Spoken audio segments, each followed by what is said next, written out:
వాడితో కాంప్రమైజ్ అవడానికి నేను శవాని కాను. రే ఇదిగో ముందు మొహం తుడుచుకో. ఏమండి మీరు ఊరుకోరా? ముందు నువ్వు లోపలికి వెళ్ళు. ఇంత కోపం ఉంటే నువ్వు పోలీసు అవలేవురా. అది నాకు తెలుసు నాన్న.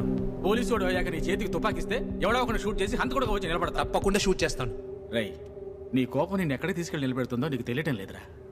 వాడిని నువ్వు కొట్టావనుకో, బదులుకు వాడు తిరిగి నిన్ను కొడతాడు, లేదా పోలీస్ కంప్లైంట్ ఇస్తాడు.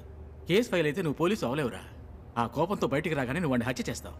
ఈ సమాజం దృష్టిలో నేరస్తుడు వాడు కాదు, నువ్వవుతావు. నాలాంటి తండ్రులు నీలాంటి కొడుకుల్ని ఏ గోళా గొడవకు వెళ్ళొద్దని బతిమలాడేది మీ భవిష్యత్తు కోసమేరా. హింసని సహించుకోమని చెప్పే అహింస ఉందే, అన్నిటికన్నా అదే నాన్న చాలా దారుణమైన హింస.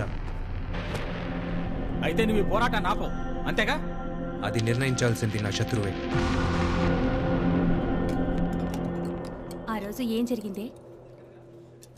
ఏ రోజు? నీ పెళ్లి కొడుకు బెడ్రూమ్లోకి వచ్చాడే ఆ రోజు.